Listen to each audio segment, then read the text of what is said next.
Bonsoir à toutes et à tous et bienvenue sur El Mar Arabiya. Quel plaisir de vous retrouver pour ce nouveau numéro de Microscope. Soyez les bienvenus en ce lundi 31. Alors au moment où je vous parle, nous enregistrons l'émission. L'actualité ce soir, nous allons revenir ensemble sur ce sommet arabe qui se profile maintenant le 1er et le 2 novembre prochain. Rendez-vous historique pour l'unification des rangs arabes, voilà ce dont on peut lire notamment au sein de l'APS, un rendez-vous historique pour l'unification des rangs arabes donc qui est annoncé, un sommet qui intervient notamment, voilà ce que titre El Khabar, la presse arabophone en Algérie concernant ce 31e sommet, intervient dans un contexte international délicat qu'à travers ce rendez-vous, l'Algérie offre aux participants une opportunité historique pour unir les rangs. On va essayer de comprendre qu'est-ce qu'il y a derrière ces mots. Un soutien unanime aussi selon la presse qui parle d'autres États,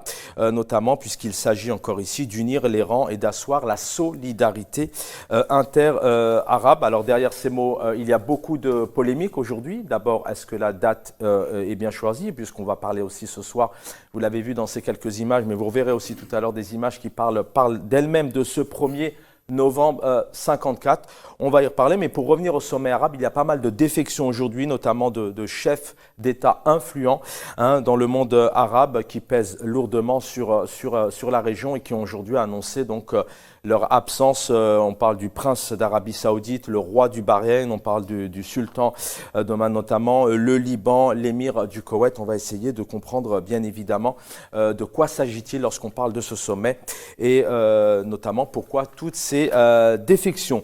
Le 1er novembre 54, dans la nuit du 31 au 1er novembre 54, donc c'est le déclenchement de la Toussaint rouge. On va y revenir avec les auteurs de la déclaration du manifeste du 1er novembre 54. Demain soir, je vous rappelle, donc mardi 1er novembre, on consacrera aussi toute une émission pour rendre hommage et commémorer cette grande date. Et bien évidemment, on a une pensée à tous les moudjahids et aussi au groupe des six, notamment Bitad, Ben Boulaïd, Mourad, Boudiaf, ou encore Belkacem et Ben Mhidi.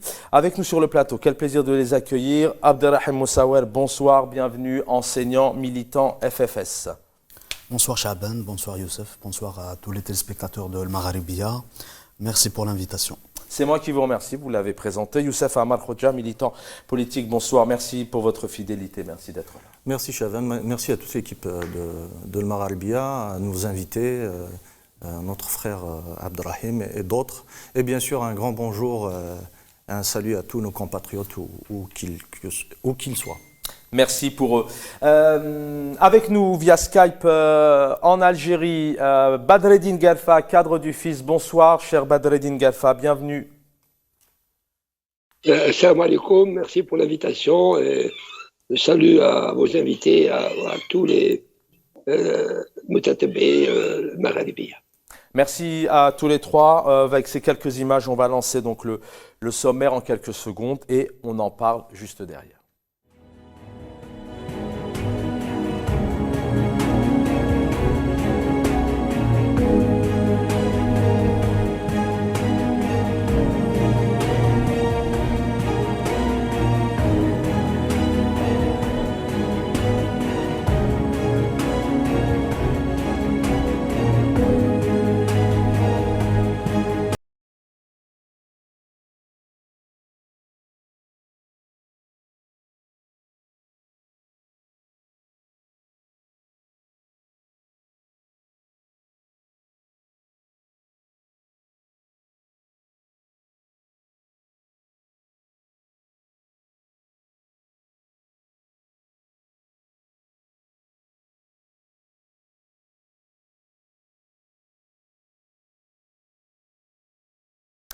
Voilà, de retour sur le plateau de Microscope ce soir. Donc, on va évoquer en quelques minutes le sommet arabe. Et bien évidemment, vous l'avez vu sur ces images, on va parler du 1er novembre 54, au moment où nous enregistrons l'émission. Nous avons des informations comme quoi il y a déjà des marches du côté de Montréal. Il y a pas mal de lives sur les réseaux sociaux.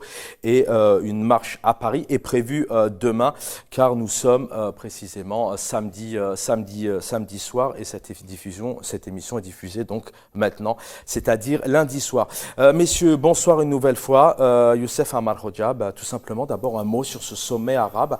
À quoi ça rime? Est-ce que c'est positif pour l'Algérie? Il y a pas mal aussi de défections. Pourquoi ces défections? C'est parce que ces chefs d'État influents n'ont pas le temps et sont vraiment pris, alors que c'est quand même un moment important qui est programmé. Ou est-ce que c'est peut-être pour sanctionner ou faire passer un message, notamment au président Abdelmadjid Tebboune? Malheureusement, honnêtement, je suis très triste de ce qui est en train de se produire au niveau pour la réputation de l'Algérie, pas simplement, je ne parle pas du régime, parce que quand on parle de l'Algérie, on est tous concernés, même le Hirak est concerné. C'est la réputation et la souveraineté de notre pays qui est en train d'être vendue, bradée à l'international par ce régime, bien sûr, militaire, qui cherche à acheter une quelconque reconnaissance. Et la réalité, c'est qu'il est en train d'acheter des dépendances et des pièges. Et on voit que, malheureusement, et j'en suis vraiment triste, de voir mon pays humilié par des régimes arabes qui ont visiblement attendu la dernière minute pour ne pas participer. C'est quoi le message? Il y a un message derrière ou ce sont des absences justifiées? Ça peut arriver. Si on parlait de l'absence d'un jeune prince de 36 ans qui ne peut pas prendre l'avion pour quelques heures alors qu'il est tout à fait prêt à aller à Bâle, alors que c'est la même distance Bâle-Riyad ou Riyad-Alger. Donc c'est exactement la même distance. Le message pour vous alors? Le message, c'est que c'est une humiliation à l'Algérie entière. Malheureusement, le bâton a été tendu par ce régime illégitime à toutes les forces étrangères et notamment ces régimes arabes. Et là, on se retrouve comme une hérésie devant les nations. Et donc c'est vraiment malheureux de voir, c'est avec grande tristesse que ce régime a lié ses projets illégitimes à une date aussi historique que le 1er novembre. C'est ça qui fait mal à beaucoup d'Algériennes et Algériens. Je suppose que peu d'Algériens peuvent ne pas être d'accord sur ce point. C'est qu'on est en train d'instrumentaliser la date, le jour le plus important de la nation, pour des desseins illégitimes et frauduleux pour acheter une sorte de légitimité internationale. Il y avait eu aussi ce 1er novembre de la Constitution, aussi, ce référendum aussi qui avait été une date qui avait été choisie, qui avait fait tant de débats. Avant de retrouver Badreddine Galfa, cadre du fils Abdelrahim Moussaouer, la même question. Vous êtes algérien, alors on est à Paris ce soir. Ce sommet arabe, d'abord pour vous, on peut parler de fiasco, on a l'impression en lisant, en écoutant aussi le pouvoir algérien, les hautes instances, que c'est plutôt un succès. Alors qu'il y a pas mal de défections tout de même, même on peut parler de gifles. Un succès avant l'heure, une réussite avant l'heure, alors que le sommet lui-même ne s'est même pas tenu. Donc on est bien avant ce sommet. Et je me demande aussi d'ailleurs pourquoi on l'appelle le sommet arabe. On a la légitimité de se poser des questions. Est-ce un sommet, un rassemblement de pays sur quelle base? Sur une base raciale, sur une base linguistique, sur une base régionale ou géographique, sachant que lorsqu'on parle du sommet arabe, il faut se poser des questions légitimes des pays qui font partie de ce sommet, parce qu'à l'Occident, même dans les Amériques, etc., on parle d'accords, on parle de traités, on parle de rencontres, notamment lorsqu'il s'agit de questions géostratégiques et géopolitiques importantes. Je pense que lorsqu'on parle de l'Arabie Saoudite, le Liban, le Bahreïn, le Sultanat d'Oman et tout, on peut dire que c'est un sommet arabe, mais auxquels ne participent pas les pays qui sont le plus arabes que ceux de l'Afrique du Nord et du Mashraq. Et l'absence de ces gros États pour vous, je sais que l'absence de ces gros États, effectivement, lorsqu'on parle du Bahreïn, du Koweït, de l'Arabie Saoudite, c'est le corps battant de ce monde dit arabe. Eux-mêmes, ils sont convaincus que de toute son histoire, les grosses puissances de cet espace.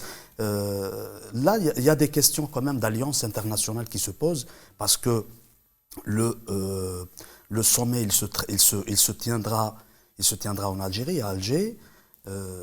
N'oublions pas qu'à un certain moment, il y avait même des polémiques dans certains de ces pays qui traitaient les Nord-Africains, qui disaient que ils sont pas arabes, mais je ne vais pas rentrer dans ce détail. Je vais dire quelque chose de plus important, c'est que eux-mêmes, les dirigeants qui participent à ce sommet, sachent que dans toute son histoire, le sommet arabe n'a jamais, s'il était d'une importance, si vraiment il était d'une importance, il aurait peut-être porté des fruits comestibles dans le temps, ce qui n'a jamais été le cas. Regardons aujourd'hui, question sérieuse, regardons ce qu'il se passe dans les pays dits arabes, en parlant de la Libye, de l'Égypte, de la Palestine, etc. Il est où ce sommet arabe? Elles sont où ces décisions? En principe, lorsqu'on est dans un ensemble de pays qui partagent, disons, soi-disant, certaines valeurs, une langue, un espace géographique, la moindre des choses, c'est l'unité, c'est de se montrer unitaire, alors que c'est loin d'être le cas.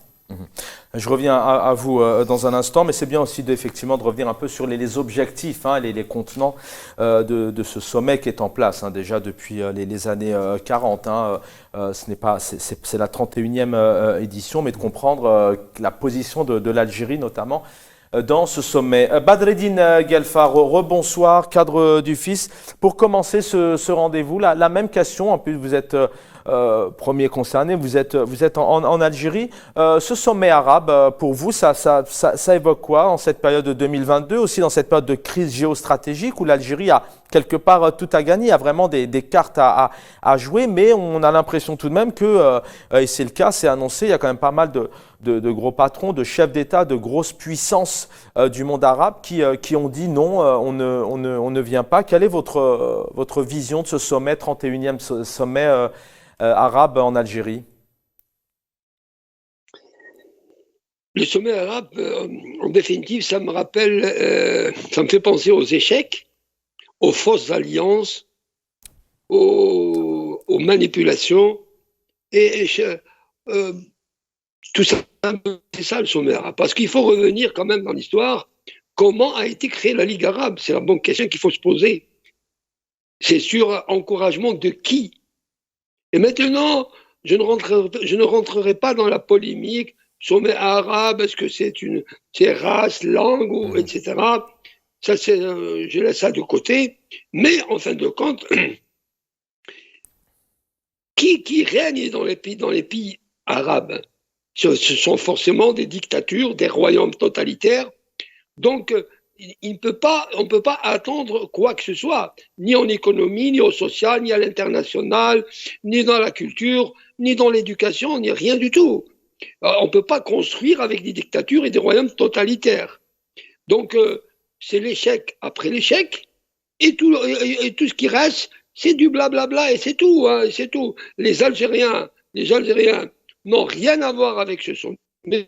Les Algériens ont leurs préoccupations, ont leurs défis. Les Algériens attendent autre chose, mais ça fait quand même mal.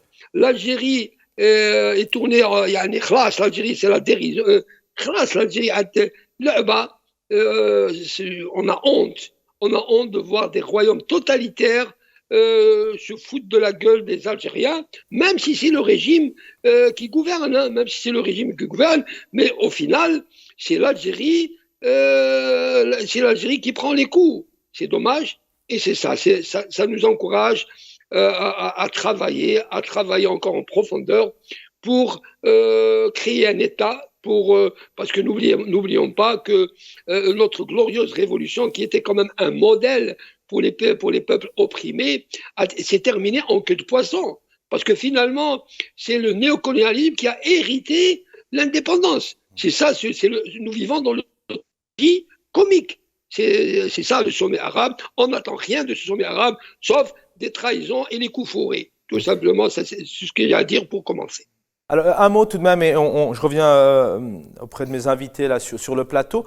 Quel est le message important? Parce qu'il y a pas mal de défections quand même, il y a pas mal de retours négatifs. Pourquoi tous ces hauts chefs d'État ont dit à Abdelmadjid Tebboune, écoutez, nous, on ne vient pas, enfin, on envoie un ministre ou un ministre des Affaires étrangères ou un autre responsable, mais qui n'est pas le premier responsable du pays. C'est quoi ce message? C'est pour dire l'Algérie, ça va? Enfin, selon vous, quel est votre point de vue? Je pense qu'il y a plein de choses dans cette affaire. Premièrement, il y a ce qui se passe en Ukraine. L'Algérie se trouve entre le marteau et l'enclume.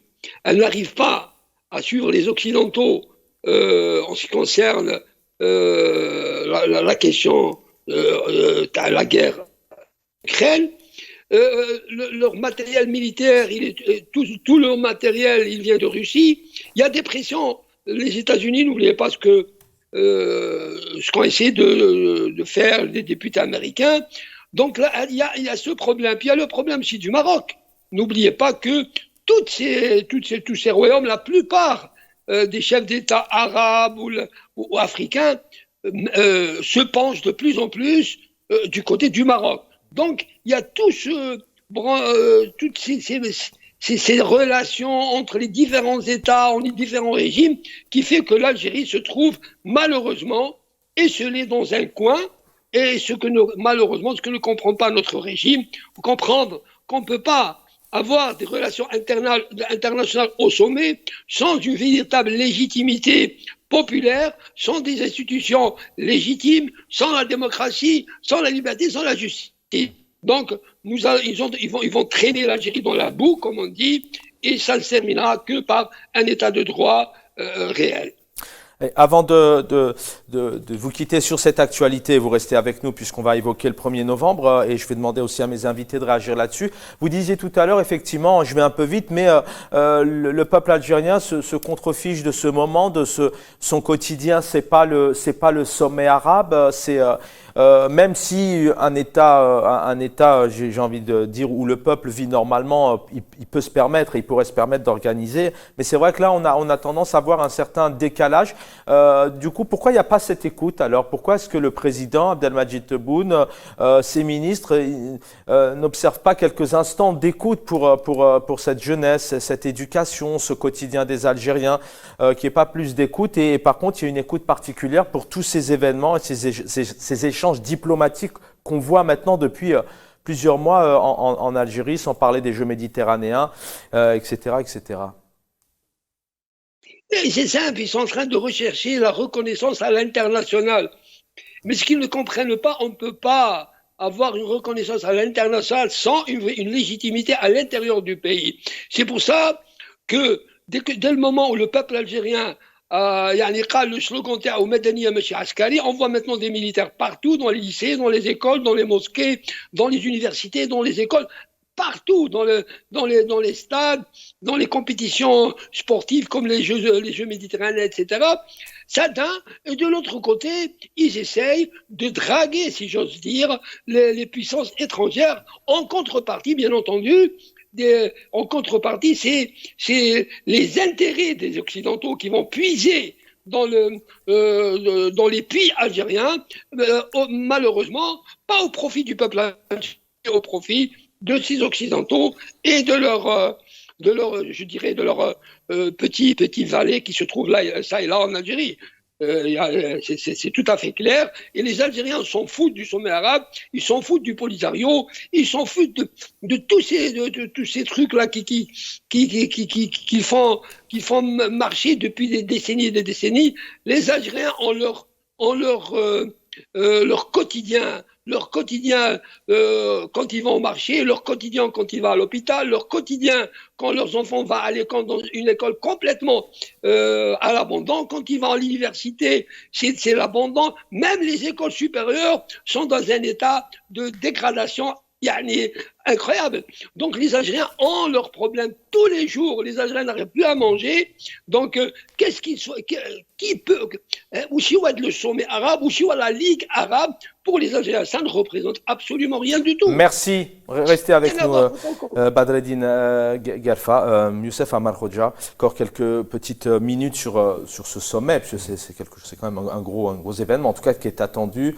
On s'imagine encore l'ouverture des tapis rouges. C'est intéressant ce que dit Badreddine Galfa. Il est en Algérie, il vit en Algérie. Et il dit clairement dans l'environnement, dans l'atmosphère générale, les Algériens, la jeunesse algérienne, pour rester poli, se contrefiche de cet événement. Mais encore une fois, la question elle est directe et simple.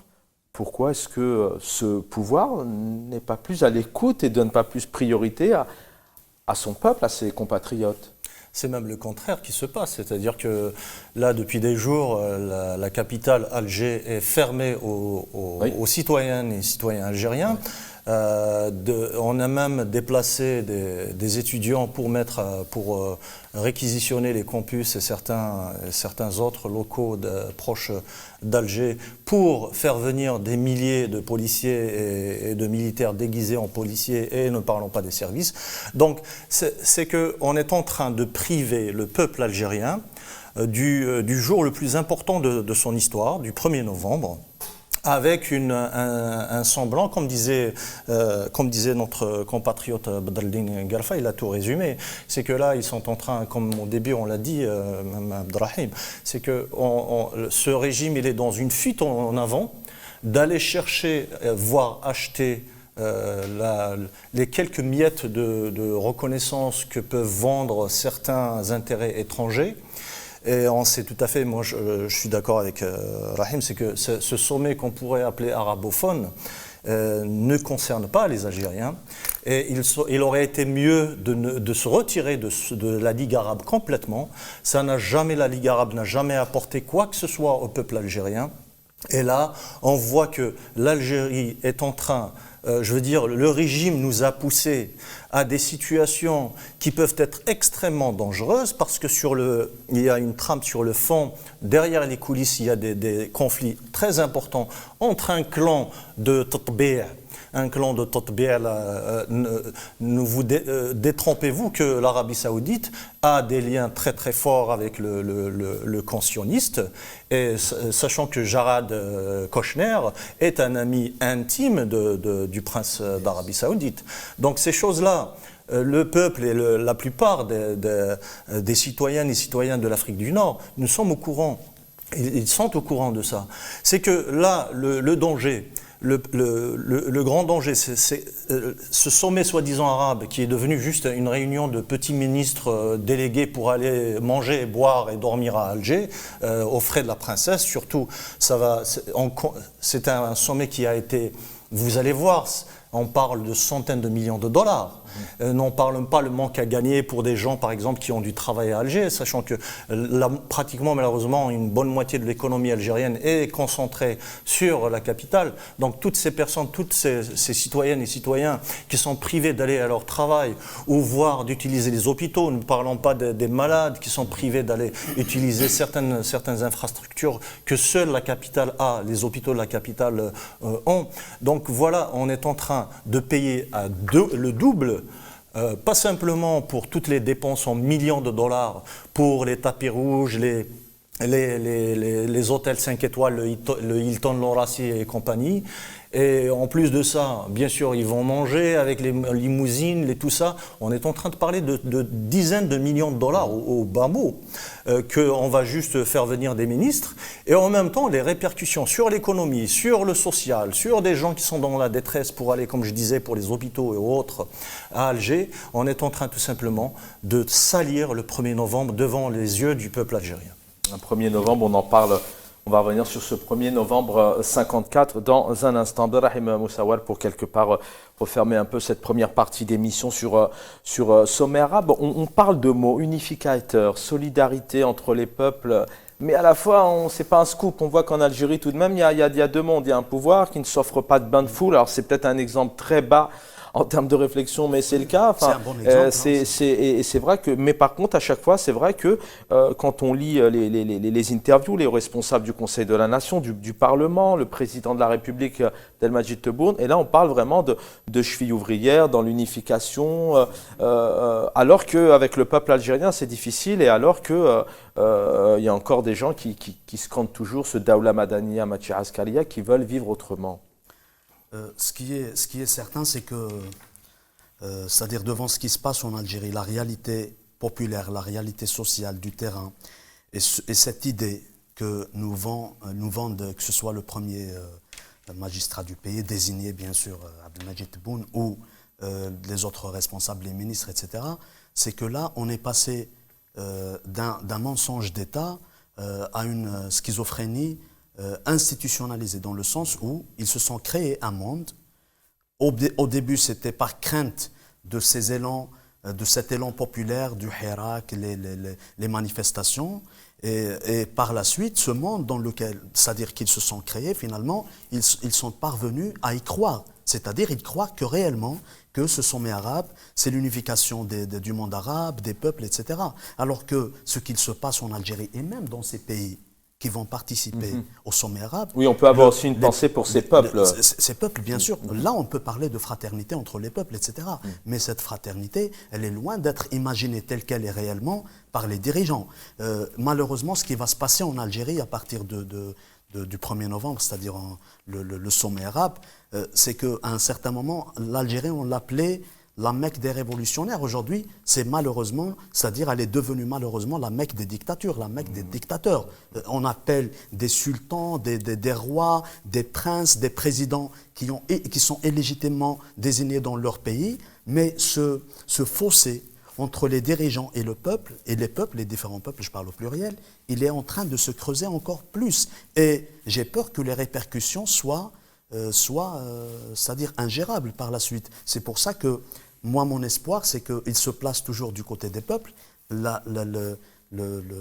c'est-à-dire l'éveil, la responsabilité, la conscientisation, ils doivent être de mise. Parce que là, ce à quoi nous assistons et nous allons assister les prochains jours, c'est un fiasco.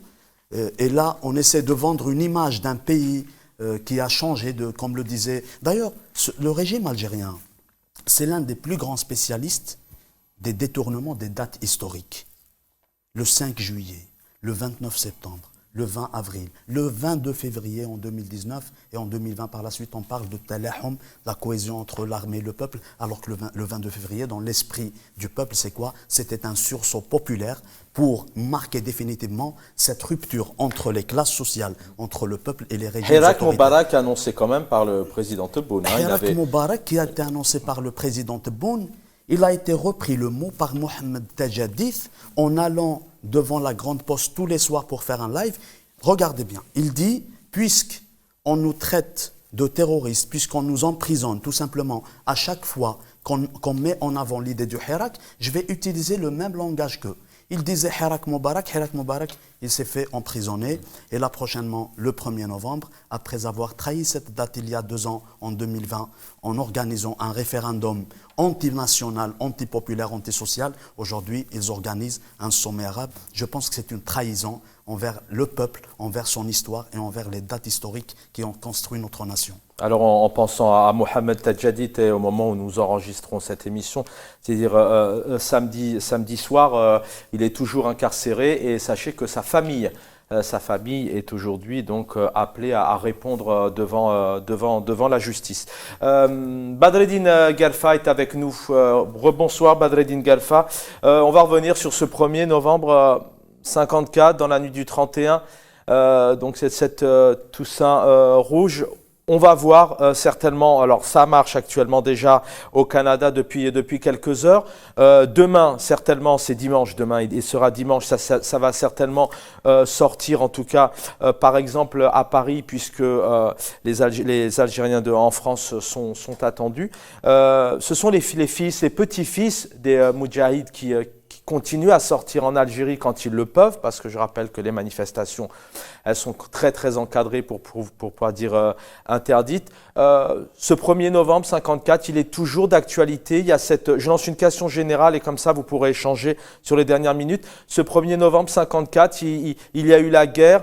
Le 5 juillet 62, c'est l'indépendance territoriale, pour reprendre les mots de Hirakis, de militants. Mais est-ce qu'aujourd'hui, les Algériens et les Algériennes attendent toujours cette autre indépendance de l'économie, du social, de l'éducation, de la liberté d'expression?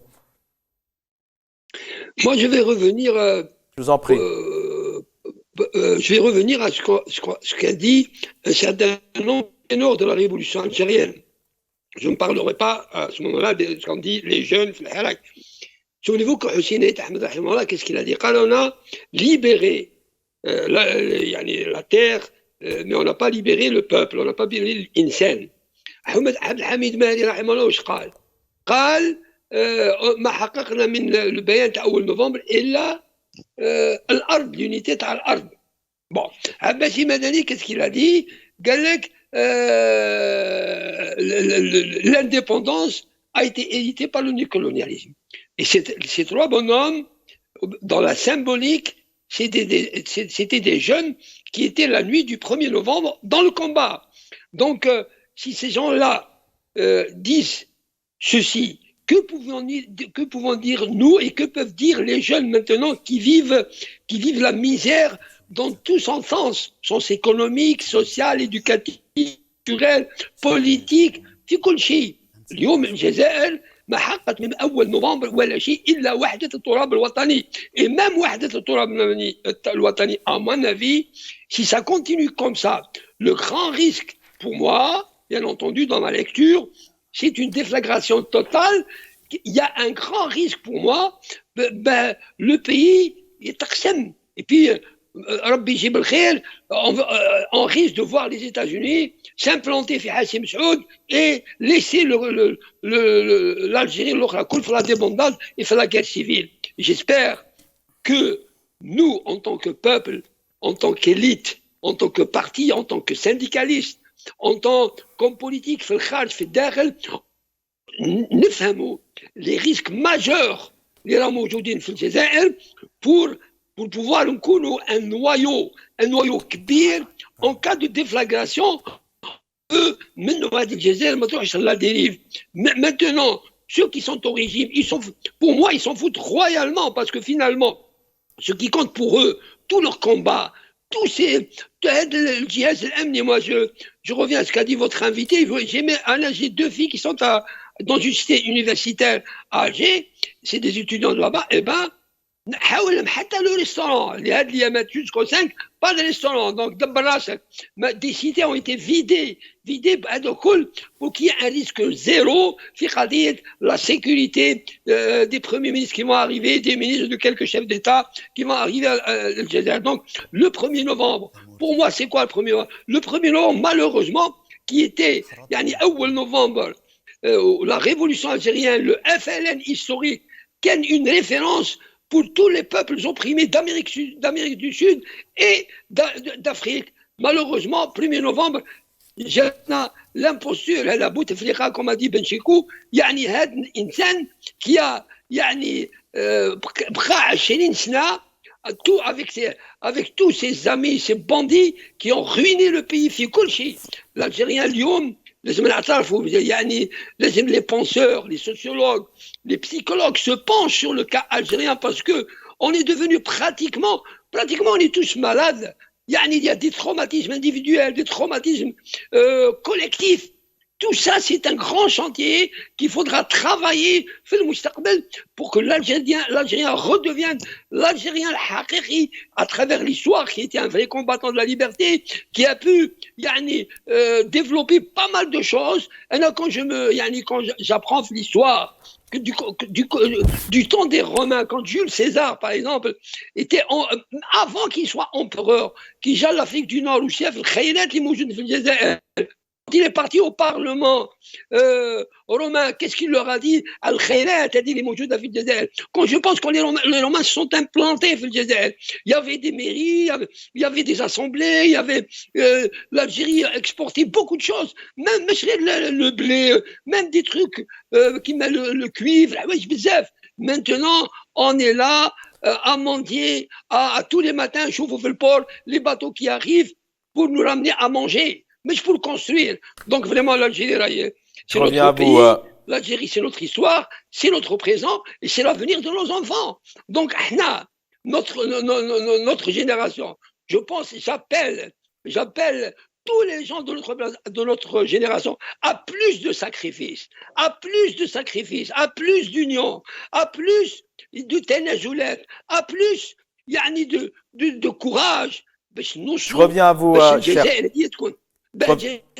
تكون حتحقق الحلم تاع le 1er novembre. Regardez le génie des gens qui ont écrit le bayan تاع أول novembre, État souverain, démocratique, social, dans les principes islamiques. يعني شوف هذاك le génie اللي قدروا يبلوروها في هذاك البن, sans compter, ils ont compris que dans la géostratégie, dans le cadre de l'Afrique du Nord, ils ont déjà compris à l'époque. Je reviens à vous.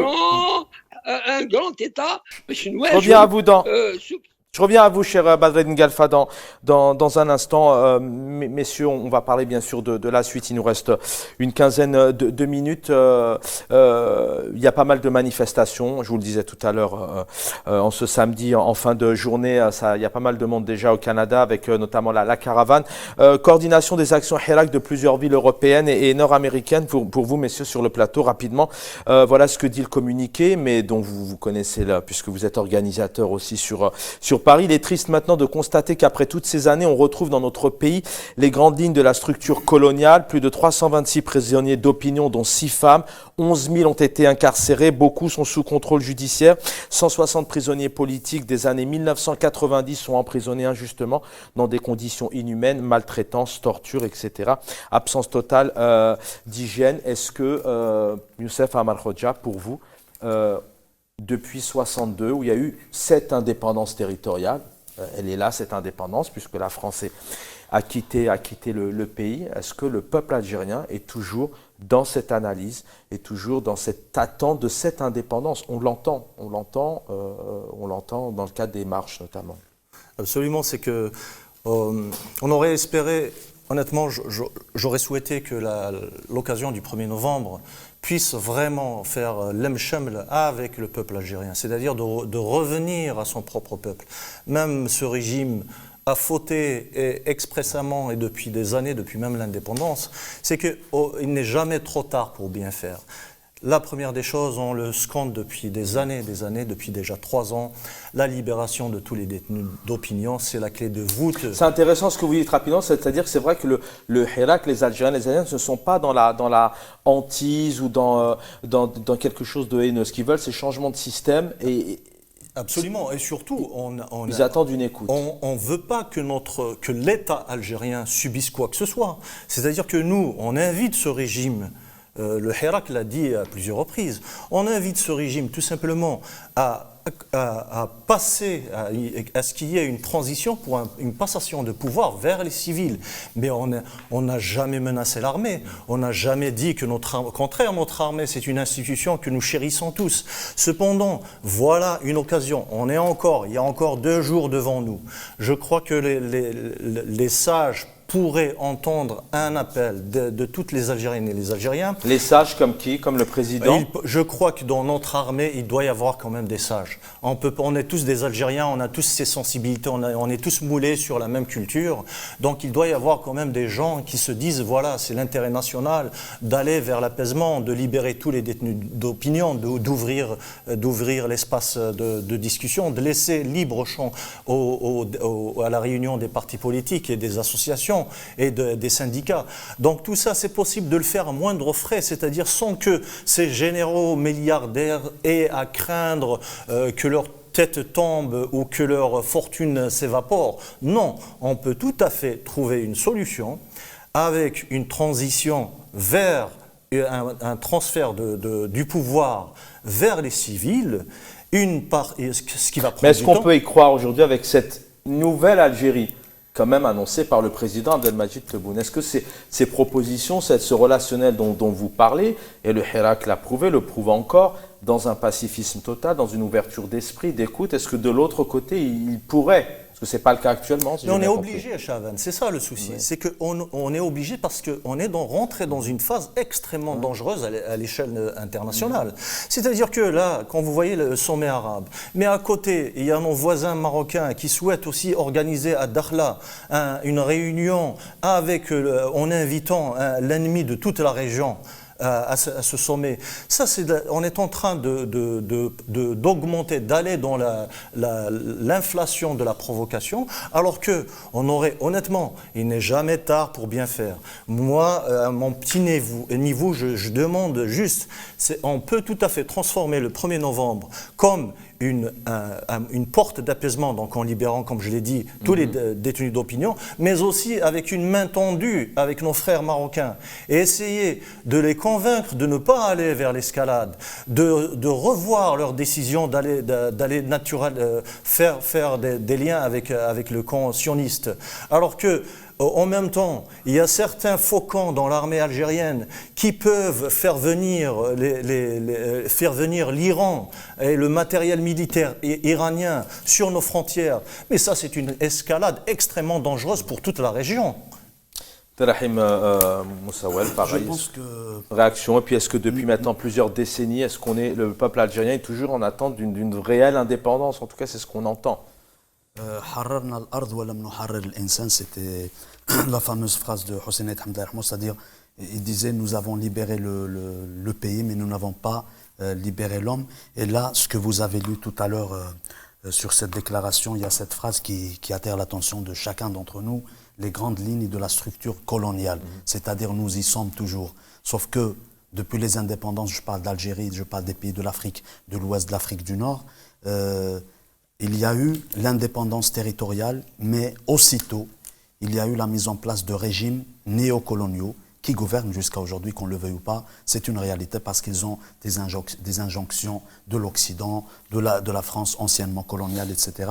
Ça, c'est une réalité. Après, ce qu'il faut dire aussi, c'est que le peuple, puisqu'on fait toujours référence à... Et c'est une réalité, il faut toujours faire référence au Hirak depuis 2019. Le peuple ne s'est jamais inscrit dans une démarche revancharde ou dans une démarche de vengeance. Parce qu'il sait bien que les dangers qui guettent sur la région, sur l'Algérie, sont plus importants que cette volonté... Et cet aspect d'ouverture, de positive attitude dont on parle Youssef Amal Khodja, est-ce qu'avec ce pouvoir qui d'un côté tout de même... il y a encore 8 arrestations aujourd'hui, en ce samedi après-midi, du côté d'Alger, m'a appris un invité qui était chez Hossein Gasmi tout à l'heure. Donc est-ce que c'est possible? Est-ce qu'on peut rêver à cette ouverture? On peut espérer, l'espoir il doit toujours être intact, mais les expériences... Tout ce qu'a fait ce régime depuis 62 jusqu'à aujourd'hui, ça nous laisse quand même perplexes, mais ça doit provoquer en nous cette volonté de faire les choses comme il le faut, sortir de certains discours violents. Déjà, c'est ce qu'a fait le peuple depuis 2019. Et le problème, c'est qu'aujourd'hui, nous avons un régime c'est un expert dans la fuite en avant. Quelles que soient les questions sociales, politiques, économiques, culturelles, il n'y a toujours pas eu de vrai débat en Algérie, de vrai consensus. Lorsqu'on parle du consensus, lorsqu'on parle de l'Emchem et tout, la moindre des responsabilités, c'est de se montrer capable d'écouter son peuple. Or, en Algérie aujourd'hui, on a un régime qui creuse encore davantage ce fossé entre lui et le peuple, alors que le peuple n'a demandé qu'une seule chose, un changement pacifique, l'édification d'un état de droit, et par la suite, avec le Hirak, etc., la libération des détenus politiques et d'opinion et la restitution du pouvoir au peuple. Si nous avons un régime, parce que Tebboune, Chenguereha et même les états-majors précédents en Algérie, à chaque fois, ils nous sortaient la même cassette. L'armée, le commandement militaire ne s'incruste, ne s'immisce jamais dans les affaires politiques, alors que Chenguereha, lorsqu'il reçoit lui-même l'ambassadrice des États-Unis, il parle des accords bilatéraux. Vous m'excusez, mais lorsqu'un militaire parle des accords bilatéraux, ça signifie tout simplement que la colonne vertébrale, c'est l'armée. Et le problème, c'est que là, ce régime militaire, il a démontré même dans les moments où le peuple avait donné des garanties d'apaisement, de paix, de réconciliation, ce régime ne voulait pas prendre la main. On en a effectivement parlé de cette ambassadrice américaine sur Alger qui a été reçue par le chef d'état-major pendant que Abdelmadjid Tebboune, président, honorait des étudiants ou des sportifs. C'est très important, mais est-ce que ce n'était pas à lui? On en a longuement parlé. Badreddine Galfa avec nous, cadre du FIS. Je reviens à vous pour une dernière intervention, ça sera pour vous, messieurs. Vous faites encore un constat ce soir. Abdelrahim Moussaouel nous parle de ce fossé. Il y a encore des arrestations tous les jours. Les partis politiques sont intimidés. On va pas revenir dans quelles conditions le FIS a été dissous aussi. Vous êtes militant politique au FIS. Que faut-il faire demain? À l'époque, il y avait ce FLN qui a été créé, qui a conduit cette indépendance notamment territoriale. Et juste derrière, c'est un autre FLN qui est arrivé. C'est ce parti unique. Comment demain les partis politiques, le peuple algérien, les associations peuvent-ils continuer à travailler pour revendiquer tout simplement leurs souhaits avec ce pouvoir qui tout de même pose des difficultés en termes de liberté? Je suis tout à fait d'accord avec ce qu'a dit votre invité, Youssef Amal Khodja, l'apaisement. En ces moments difficiles que traverse l'Algérie, que traversent les Algériens, nous avons besoin d'apaisement, de sérénité. Nous avons confiance en nous-mêmes et nous devons toujours espérer. Parce que finalement, cette Algérie, tous ces Algériens doivent vivre sur cette terre. C'est leur pays, c'est leur terre.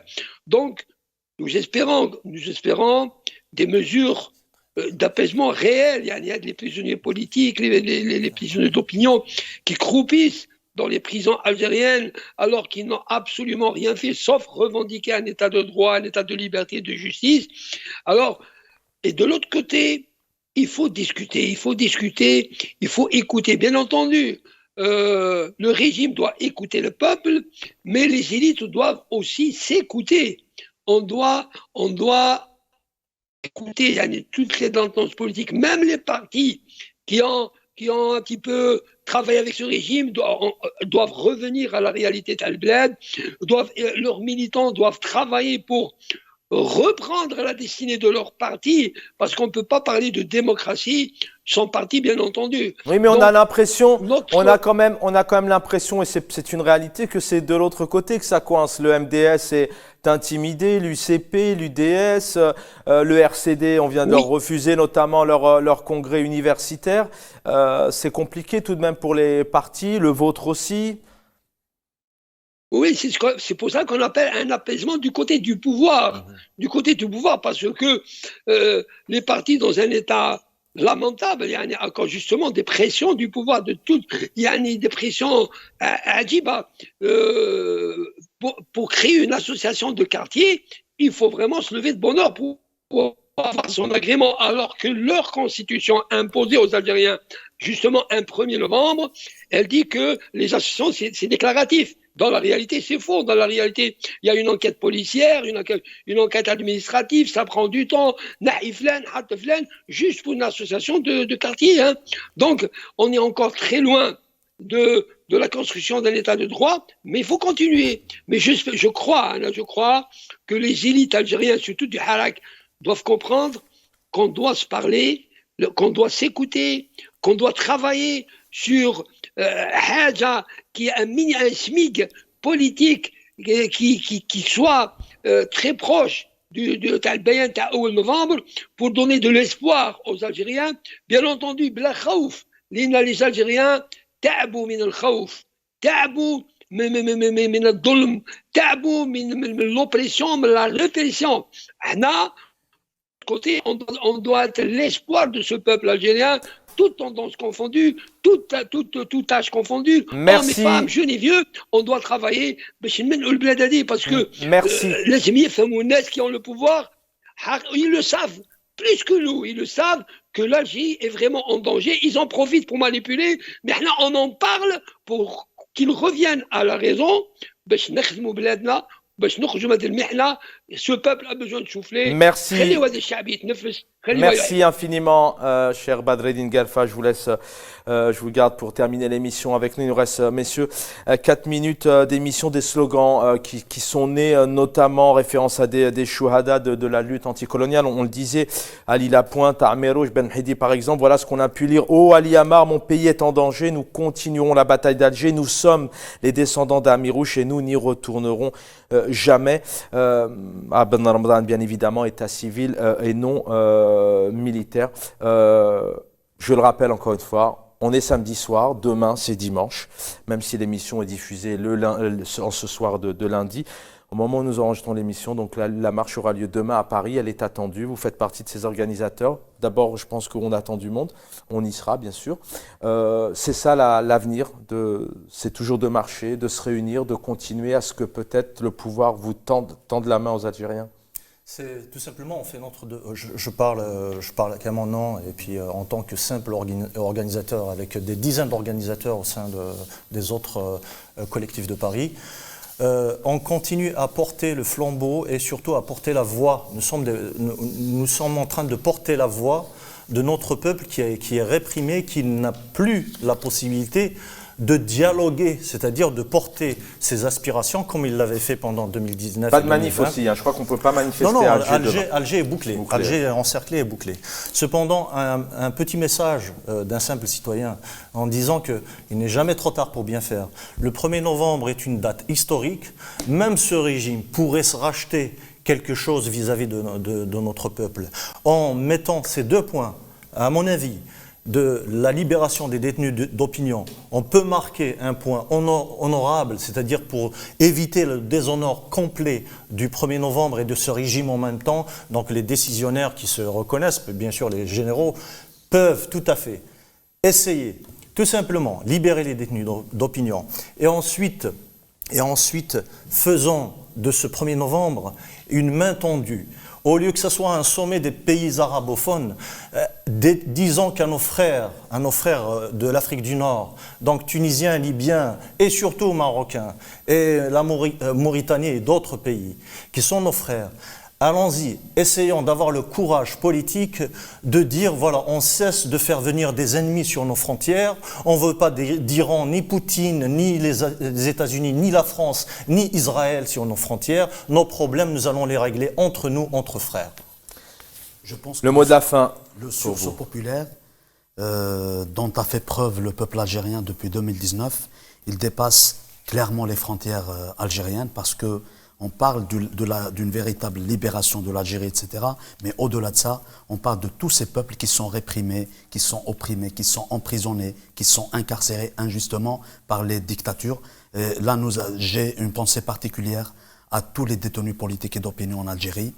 Et demain, le 1er novembre, ça va être la célébration ou la commémoration du déclenchement de la guerre de libération.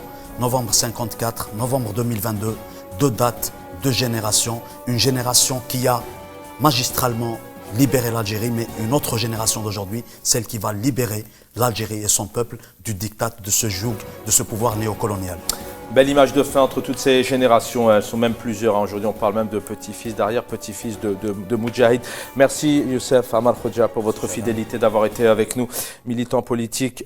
Merci Abdelrahim Moussawar d'avoir été avec nous, enseignant, militant FFS. Merci à Badreddine Galfa, cadre du FIS. Merci cher Badreddine Galfa. À bientôt. Merci infiniment l'équipe d'avoir réalisé techniquement cette émission. Je vous souhaite une très belle soirée sur El Maralbi.